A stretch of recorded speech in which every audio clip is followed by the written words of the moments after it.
Tonight I'm going to introduce Carlos Hernandez, who is a psychology major.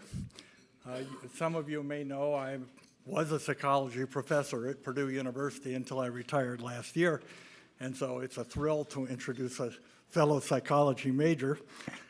He's a major at University of California, Irvine, and I intended to ask him why he majored in psychology, with the thought that I would then have to explain to him that he's bound to be unemployed. having chosen this major. But it turns out that he's interested in counseling psychology, which actually does make him employable, which is terrific. And his reason for wanting to be in counseling psychology are that he felt that Mrs. Hicks Rowley, who he will introduce, essentially straightened him out, and he would like to pay it forward by straightening out other kids. So that's terrific. He's actually here with his friend, Gio Ramirez, and I got to talk to both of them, and it was actually kind of amazing, because whatever one of them said, the other immediately agreed with. They have very similar stories to tell. Their parents both immigrated from Mexico when they were at a very young age.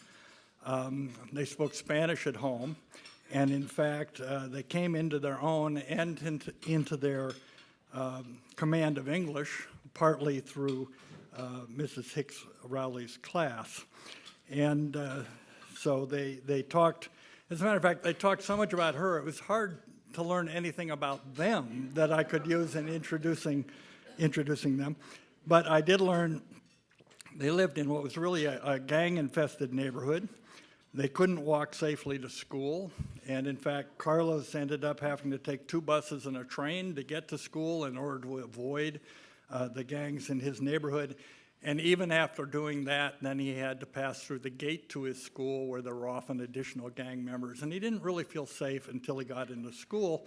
And I'm not sure he really felt safe until he got into Miss Hicks, now Mrs. Rowley's class. He admitted to me that he was at one time a member of a crew, which he explains to me is a little like being a pre-diabetic. You're not diabetic yet, but it's coming. It's kind of like being a gang member in training. And he explained that this was a very dark period in his life, during which Mrs. Rowley was a tremendous help to him. Both he and Gio are now successful college students. And I actually learned a great deal more about them, but at the end of my interview, I asked, mistakenly, is there anything we've discussed that you would rather I not tell the group at dinner tonight? To which Carlos said, pretty much everything. Because he didn't want me to steal his thunder, as he intended to cover some of this same territory himself. So without getting into the many other impressive details of his life, here's Carlos.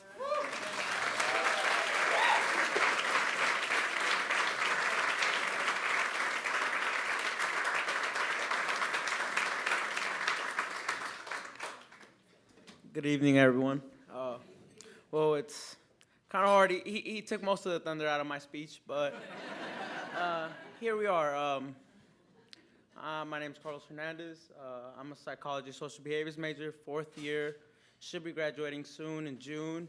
No, wait, actually in the fall. In the spring. My bad. Once I graduate, I want to be I plan to pursue a master's in counseling. The reason for that being is obviously I want to be able to make an impact in my immediate community, just similar to the way that Miss Kathleen Rowley Hicks did for me and my peers. Just to say a couple words about Miss Rowley, I have never encountered an educator to that caliber. Like, if I had the opportunity to build a school around educators, I would choose Miss Rowley, and I would build the educators around that, because honestly, that's an ideal educator. This is your all-star team, and you want to build your all-star team around this educator. I thank Miss Rowley for everything that she's done for us. Everything. I can't put it into words. It's really hard to to put it into words, Miss Rowley is just one of a kind. One of a kind. She came in every day in, day out, 110%. She was the first one to leave the school, first one to arrive at the school, and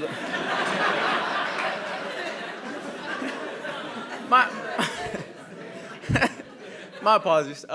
She was always the first one to arrive to school and the last one to leave.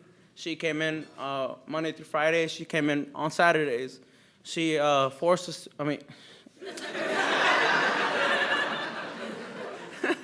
she put in 110%, and she wanted us to be there day in and day out. And to this day, I use everything she's taught us in the classroom and my undergrad career, and honestly, I thank her for everything that she's done. She's really one of a kind. That's pretty much all I can say. Thank you. Thank you very much.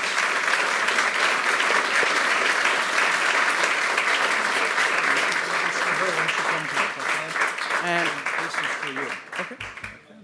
And I would like to say that if it wasn't for this wonderful lady and a handful of other educators, I would not be where I am today. Thank you very much, Ms. Rowley.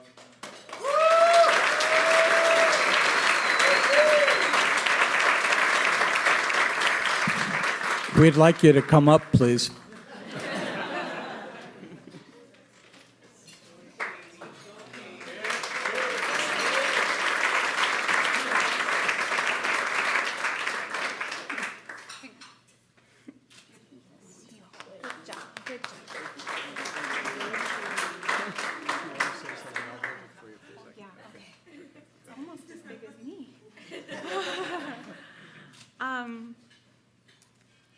So they tell you to prepare a thank you, and you get like a minute. So I hope you have music to play like the Oscars. The thing you need to know about Carlos and Gio is that Carlos started 10th grade finishing every sentence with an exclamation point. And my only goal in life was to make sure that no schooling would get in the way of that joy. And when I look at the amazing adult he's become, I couldn't be prouder, and I couldn't possibly take credit for that, because he came in an amazing young person, and all he needed was somebody to notice. And the same with Gio. They used to come in on Thursday mornings and tattle on each other. And that sense of community just carried them through high school in ways that one teacher could never fully take credit for. So thank you, Carlos and Gio, for being here. It has really just made my year. Thank you, Carlson Family Foundation, for believing that I could be a good teacher even on days when I don't believe I'm a good teacher, but I'm really trying. Thank you to the amazing teachers here who have been incredibly welcoming and kind, and for being an inspiration to keep moving forward, because there's so much to be done, especially Marlene Carter. Some of you might not know this, but I was Marlene's student teacher.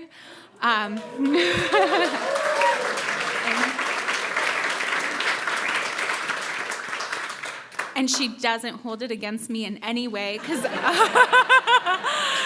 if you've ever had a student teacher or been one, you know it is a very special time in a person's life. Thank you to my amazing parents. Please don't shake my hand later today. Please shake my parents' hand, because I would not be here and I would not be who I am if they were not here and they were not who they are. Thank you to my wonderful husband, who used to come proctor the SAT with me on Saturdays, who has painted my classroom and still continues to take care of our child on Saturdays when I go try to do teacher things. And just for being an amazing partner from my first year of teaching. And thank you to my amazing students, the ones that are here and the ones that couldn't be here. And I'm so thankful to be here. So thank you, all of you. Have a good night.